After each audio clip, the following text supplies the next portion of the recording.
yaya tozaki na banda komi na tongo tosuka basani o mama olangi akufi totiki basani totiki makambo to mina te batite tosukoli mbango te ka ministère ya combat spirituel mais to koma to monyo akufi te babi koloba eza vague nga pe na yebi na nga te na molaka na kati ya musala bayebi singaki mama olangi akufi mais nasambela na molangi te to na yoki sango na esalinga pasi na motema yango moni keno yango na yaki na yeko vérifier information na kuti keno mama olangi akufi te mais asekwi yoka ka mbala moko ke o asekwi yango na toye en tout cas to kumisika nzambe merci maman biso asekwi nzambe dans cas histoire à Tabita basi balelaki basi babelelaki nzambe nzambe asekwisaki ye na yebisi nzambe grâce ya mabondeli pe mater maman oyo. Grand merci à vous tous au Bolandaka Info 16. Rebecca Bilendo Pukuta la Servadi est là pour vous informer. Toye awa na CFMC tozalia libosa CFMC toye tomeka un peu kozwa bandeko bazawa to vandaki en fait na bandaku bisika nyonso. Moi d'ailleurs j'étais en ville au boulot. J'ai appris une nouvelle triste ce matin vers 8h15 dans ma montre. On m'a dit que le maman Olangi a koufi. Quand j'ai pris le transport, Yakoyati, Nesikao, Nandela, nde baza ko expliquer ngai et pas un chauffeur que a outi ko landa explication en gros vraiment confirmation maman Olangi azali sous-souté et puis c'était depuis 13h 1h à ça qui crise et puis Ndela ba memaki na hôpital vers 3h maman Koufaki. To éviter ce qui est information ya malamu ya solo ya lokuta to nini yango to eno na CFMC awa to zwa bandeko na biso awa mais par ma grande surprise en arrivant ici au lieu de prendre le sœur le frère bandeko na biso a CFMC ba maman na biso awa to komi awa to moni bazo sepela bazo ganga maman sekui on ne sait pas c'est une vérité ezakaka nenge elobami to ndenge nini donc voilà. Yango de rejoindre quelques interviews à bandeko awa ba mekana ko expliquer biso c'est vrai que maman sekui to eza na roka kande bat balobi to zana élément.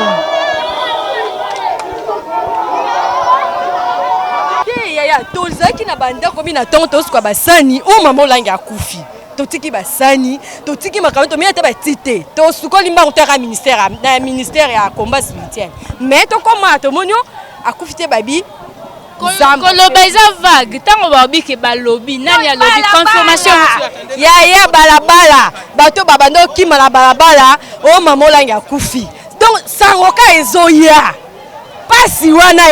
Comprenez que confirmation ezali que maman Olangi a sekui mais to super confirmation sur te parce que eloko pouvait biso eloko moko te que maman Olangi a to yebite ce que uteli wapi mais talaka pasi wana to sa papa la biso. Bonjour papa. Bonjour maman. To sali bossa CFMC awa biso sorte ko la maman Olangi awa ba bengi biso banda 3h maman Olangi akufaki subitement ça va changer awa mais quand on expliquer biso ezani exactement nga pe na yebi na nga te na molaka na kati ya musala bayebi singaki mama olangi akufi mais nasambela na molangi te to na yoki sango na esalinga pasi na motema yango moni keno yango na yaki na yeko vérifier information na kuti keno mama olangi akufi te mais asekwi nzamba asali keno asekwa aza mama moko atomboli drapeau ya Congo libana mboka soki Congo beyebani à travers pe mama olangi na kati potango biso to voyagaka ba Luanda ba Afrique du Sud te mona keno drapeau ya Congo za nekiza mama olangi yango tala keno to ko vérifier information lokola kufita seku nzamba za lokumu. Voilà, merci beaucoup. To rezoape ba maman na biso awa. Maman bonjour. Bonjour. Bouti wapi sangezuli bino wapi popoko matina 17e. Sangezuli biso tina kati ya ndaku lokola kake mama. Mais tozo préparer ka to ya koto to yoka mbala moko ke o asekwe ya mwana to ye en tout cas to kumisika nzambe. Nzambe abikisi musali na ye aza ya nzambe. Eloko kolobeza ka mwana aza ya nzambe. Po ezala kana ngote. Mais akufaki banda 3h non? Akufaki banda 3h mais nzambe lokola aza ya nzambe alingaki esala tie koma ngongoyo po bamona to bandima munene ya nzambe po soka kaka kufaki boye na ba 3h to na 4h la muki bato alinga bamona munene ya nzambe te yango esalamaki ti ekoma na air oyo epesa ngonge ebele po bato bamona munene ya nzambe bamona aza ya nzambe balobaki mingi n'importe quoi mais nzambe alamusi ye pona libela. Ok, merci beaucoup tous maman na biso. Il y a pas longtemps tu kunda papa na biso samedi. Tu kunda papa samedi kaka wale to za mardi maman langi ba bengi biso ba 3h maman kati motema. Lelo to koma ba 10h assez kui. Eza nini? Papa, ezalaka te maman nanga incroyable mais vrai. Aza serviteur de Dieu ya munene, c'est une servante.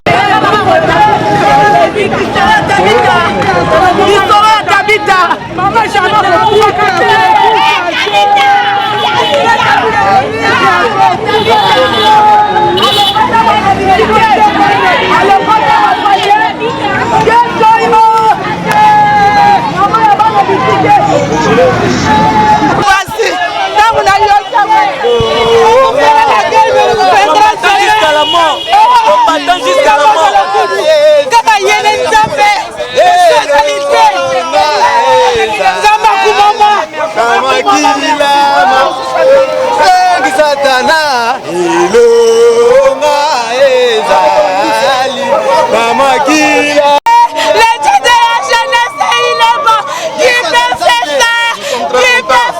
Parce que le Dieu d'Abraham, le Dieu de Moïse, d'Abraham, ça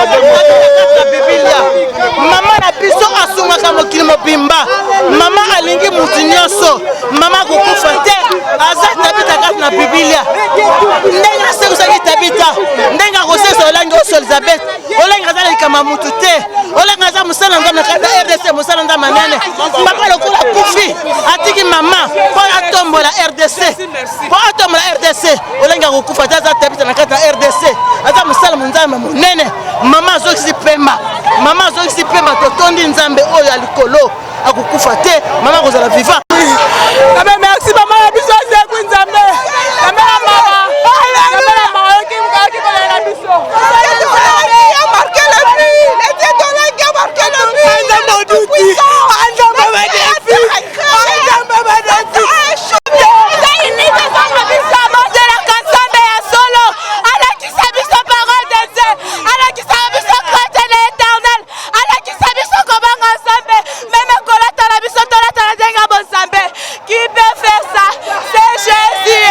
Bon, papa ngai na bossa musala quelque part. Na okisa nkeo babi maman la kufi ngai bité. Sote que papa na kufi to kunda ki samedi. Babi te maman langi. Et que na vana pas maman langi na vanda kuna e.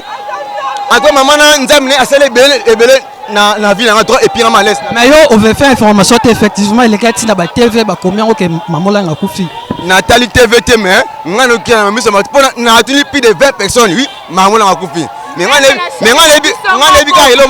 chaîne na biso ya CVV to moni ba komi ye moko aloba que non la biso bango bazo bondela kuna biso moko bana to tiki kolela to banjo bondela pona maman la biso samba ya noli biso maman aloba abi que non je te dis si tu crois tu verras la gloire de Dieu mais moi je sais que non maman ngai a na vie maman kufite donc na to na sepeli ma responsa arrêter que non tu habitué papa kende maman papa kende a jouer bête to lo ba que maman asekui maman aza avi maman asekui na eza esengwa biso nyonso na prière no langi te mais to uti banda ko sali pasi ba prière le bige no to koma na nous pasi ya neza biso nyonso parce que c'est un pasteur a prière na pona ba église ebele pona bana nyonso donc biso oza ministère amen mais pasi nino to yoki to tiki banda kuna biso to yepa to vérifier donc a pasi ya na mais to okutana makamususu non c'est une maman o nzamba yebi vraiment to sepeli lokumu ezo ngakai pa nzambe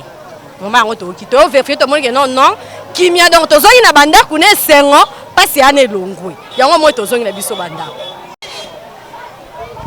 ba église batu ba komi ko prêcher sur le combat spirituel ba origine ba mabota place to uti c'est grâce à maman Olangi.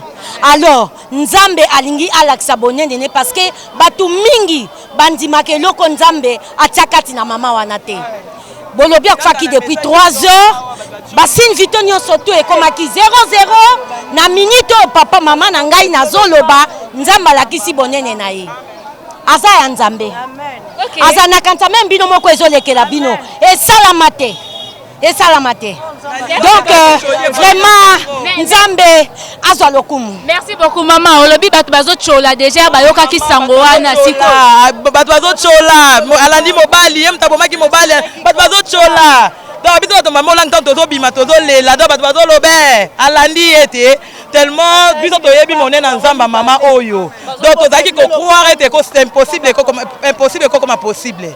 Voilà, n'habite maman na biso awa yo uti wapi sango ezuli yo wapi poko matine siko. Papa mama na ngai sango ezoli nga na ndako. Na ndimaki te na lobi nzambe ya mama oyo akoki ko permettre jamais mama oyo asala. Na rappelaki nzambe ka histoire Dorcas, histoire à Tabita. Basi balelaki, basi babelelaki nzambe, nzambe asekwisaki ye. Na yebisi nzambe grâce ya mabonde ni pe mate ya mama oyo. Ndenga na kombi oyo naza lelo. Soki oza nzambe oyo kaka, mama oyo asekwa.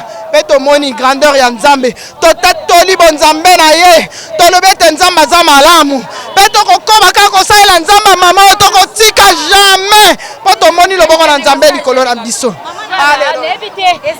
Nayebite soki mama koloba nini ngai likambo ya koloba ezali kaka komona la grandeur ya nzambe ya olangi osho ye moko chaque fois alobaka bi vous ne connaissez pas ce Dieu, vous ne connaissez pas mon Dieu, mais lelo tomoni bonene ya nzambe ya combat spirituel de quoi il est capable. Il est le Dieu de la différence, il est le Dieu de l'impossibilité à la possibilité.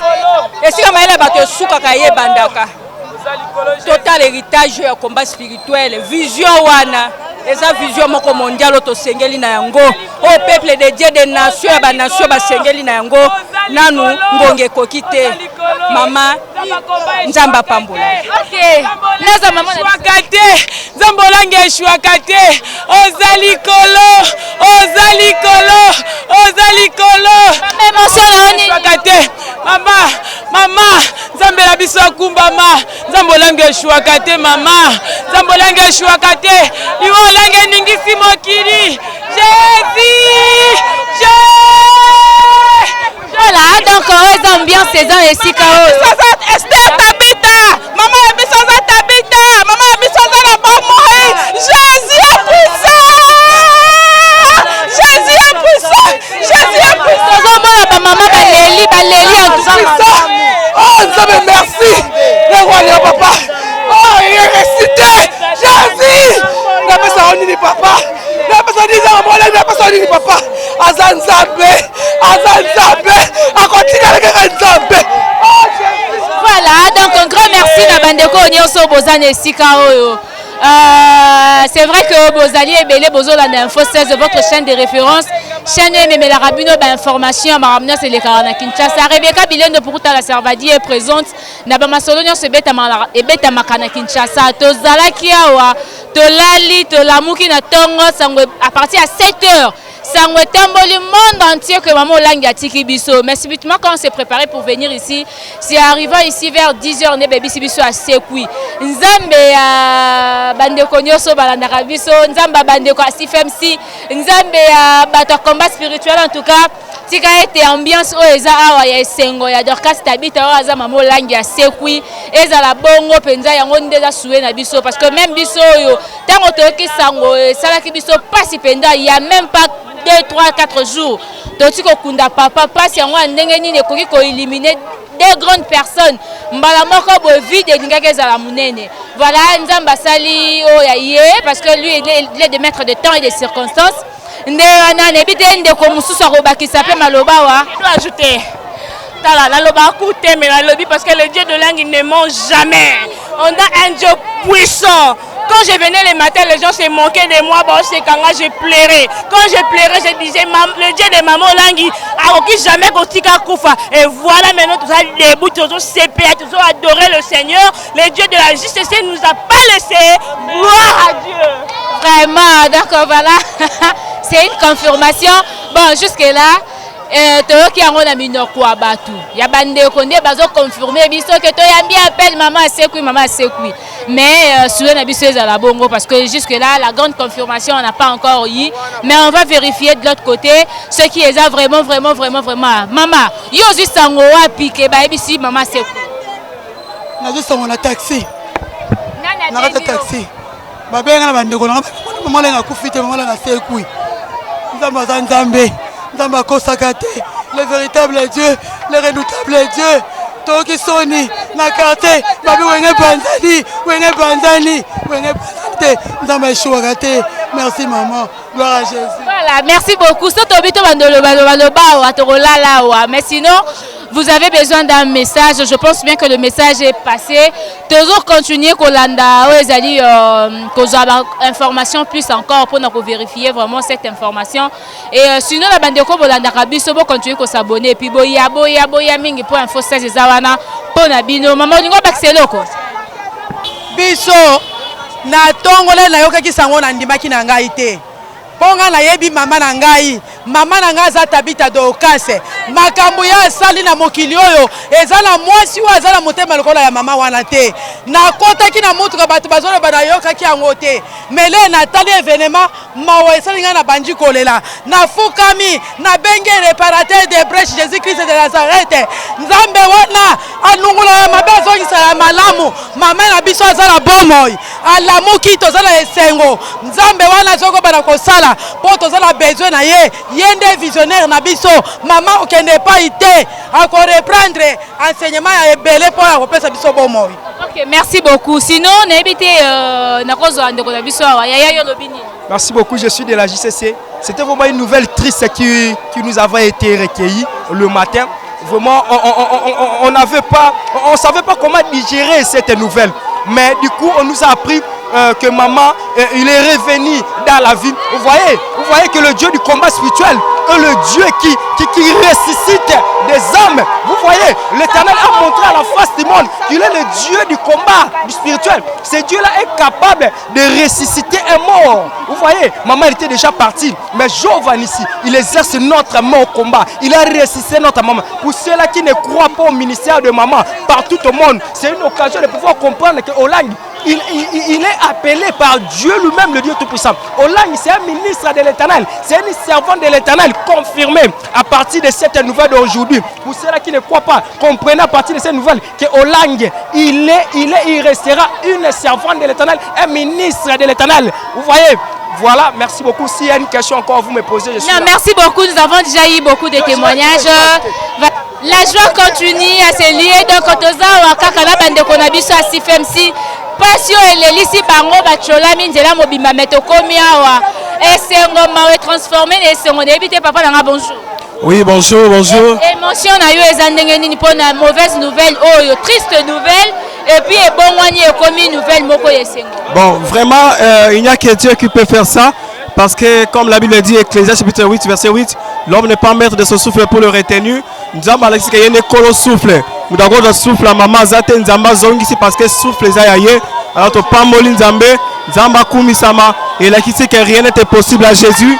Oh, animagaye soute à mon événement. Oh, animaka, il n'y a que Jésus, Zamba pambola. Ok, merci beaucoup. N'hésitez papa yo lobini. Bon, pour nous autrement, parce que tout cela est cours, on a parti à 7h. En tant qu'étudiant, autant on a raté du toit. Ma collègue, mon collègue en retard. Pour faire ça habiter au côté, comme si on avait 7h, nous voulons au côté. Pour ça, bien gagné, il y a habité procès excusé. Nous sommes en côté, il y a un embouteillage, il y a ma casse, ma molanga koufi, tout ça, on a créé un embouteillage dans 17 bino. Pour ça, la confusion entre papa et maman langue comment? Il y a bien un format. Il y a réellement pas maman langue koufi dans 17h, dans 7h, et puis c'est un embouteillage. Et on a vraiment, tout le monde est total, en plein cours, autant on court ici, on a quelques accidents, tu es total, réellement, mais tu es comme ça, assez cuit.